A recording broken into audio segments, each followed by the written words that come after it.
Hello friends. మనం రంపా విప్లవం గురించి తెలుసుకుందాం. మనకి యూపీఎస్‌సి వారు రీసెంట్‌గా కండక్ట్ చేసినటువంటి ఈపీఎఫ్ఓ ఎగ్జామ్‌లో రంపా విప్లవం గురించి 2 క్వెషన్స్ అడగడం జరిగింది. మనకి రంప తిరుగుబాటు 1879లో జరిగింది. ఎందుకు జరిగిందంటే రంపచోడవరం మన్సబ్దారుగా ఉన్నటువంటి మాధవ భూపతి లేదా గణపతి దేవ్ ప్రజల నుండి అధిక మొత్తంలో పన్నులను వసూలు చేసేవారు. పశువుల మేతపై పుల్లరి పన్ను, కల్లుపై చిగురు పన్నును అధికంగా వసూలు చేస్తూ ఉంటే దాన్ని ఖండిస్తూ ఇక్కడ మనకి రంపా తిరుగుబాటు అనేది జరిగింది. ఈ తిరుగుబాటులో పాల్గొన్న నాయకులు వచ్చి చంద్రయ్య గారు, సాంబయ్య గారు, సర్దార్ జంగయ్య గారు, తమ్మన దొర గారు. చంద్రయ్య గారు అడ్డతీగల పోలీస్ స్టేషన్పై దాడి చేసి ఆయుధాలను అపహరిస్తారు. దీన్నే 1922లో అల్లూరి సీతారామరాజు గారు కూడా అమలు చేయడం జరుగుతుంది. మనకి ఈ తిరుగుబాటులో అధికంగా కల్లు గీత కార్మికులు పాల్గొన్నారు. దీనికి మూలం వచ్చి సాయి సార్ బుక్.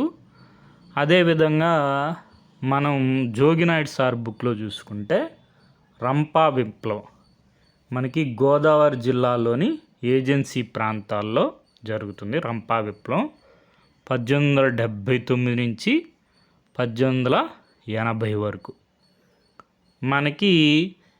మనం చూసాం కదా, ఈ తిరుగుబాటు ఎందుకు జరుగుతుందంటే ఇక్కడ ఈ ప్రాంతంలో శాంతి భద్రతలను చూడడానికి ఆంగ్లేయ కంపెనీ ప్రభుత్వం 1817లో మన్సబ్దారులను అనే అధికారులను నియమిస్తుంది. తర్వాత వీరికి సహాయంగా ముఠాదారులు అని కూడా ఉంటారు.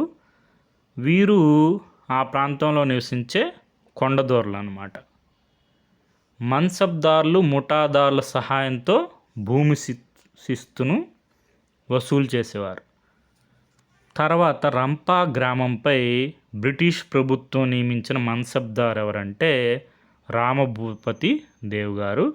రామభూపతి దేవ్ గారు మరణానంతరం మనకి మన్సబ్దార్గా ఎవరు వస్తారంటే మాధవ్ భూపతి దేవ్ వస్తారు.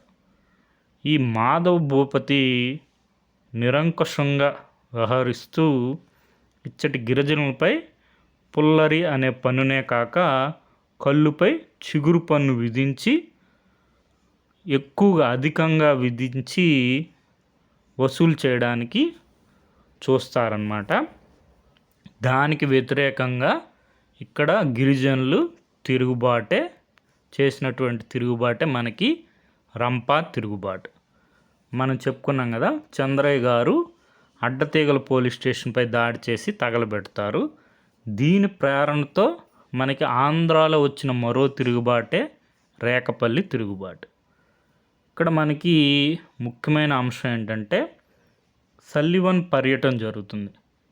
మద్రాస్ రెవెన్యూ బోర్డులో ప్రథమ సభ్యుడైనటువంటి సల్లివన్ తిరుగుబాటు కారణాలు తెలుసుకోవడానికి రంపా ప్రాంతాన్ని సందర్శిస్తారు. ఈ తిరుగుబాటుకి కారకులు మాధవ్ భూపతి అని తెలుసుకుంటారు. అతన్ని పదవి నుండి తొలగిస్తారు. ముఠాదారులతో సంప్రదింపులు జరిపి ముఠాదారులకు అధికారాలు అప్పజెప్పబడుతుందని వాగ్దానం చేస్తారు. దాంతో తిరుగుబాటు తగ్గుముఖం పడుతుంది. మనకి 1879 ఆగస్టు నాటికి 70 మంది చంద్రయ్య గారి అనుచరుల్ని బంధిస్తారు. 1880లో చంద్రయ్య గారు దాడుల్లో మరణిస్తారు.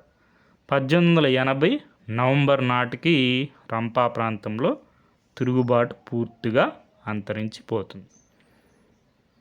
తర్వాత మనకి దీనికి మూలం జోగినాయుడు సార్ బుక్. ఇక్కడ చూసుకుంటే మన రంపా అప్రైజింగ్ మనకి 1879 to 1880. ఈ అప్రైజింగ్ని బ్రిటిష్ రికార్డ్స్లో ఏమంటారంటే పితూరి అంటారు అన్నమాట. పితూరి అంటే మనకి పితూరి అంటే రాజద్రోహం అన్నమాట. రాజద్రోహం, కలహము, కుట్ర. తర్వాత మనకి ఈ రంప అనేది ప్రస్తుతం అల్లూరు సీతారామరాజు డిస్ట్రిక్ట్లో ఉంది. అప్పుడు మద్రాస్ ప్రెసిడెన్సీ గోదావరి డిస్ట్రిక్ట్లో ఉండేది రంపా ప్రాంతం. తర్వాత మనం చూసాం కదా, ఈ రంపా ప్రాంతంలో మన్సబ్దార్సు, ముఠాదారులు ఈ అధిక పన్నులు వసూలుకి తిరుగుబాటుగా ఈ రంపా విప్లవం అనేది జరుగుతుంది. తర్వాత మనకి రంపా విప్లవం అనేది 1880లో మనకి తిరుగుబాటు అనేది సద్దుమణుగుతుంది. ఇది మనకి 19th సెంచురీలో జరిగినటువంటి రివోల్ట్స్ అన్నమాట ఇవన్నీ. మనకి సోర్స్ వచ్చి డాక్టర్ బిఆర్ ప్రసాద్ రెడ్డి గారి research paper. Okay friends, thank you for watching.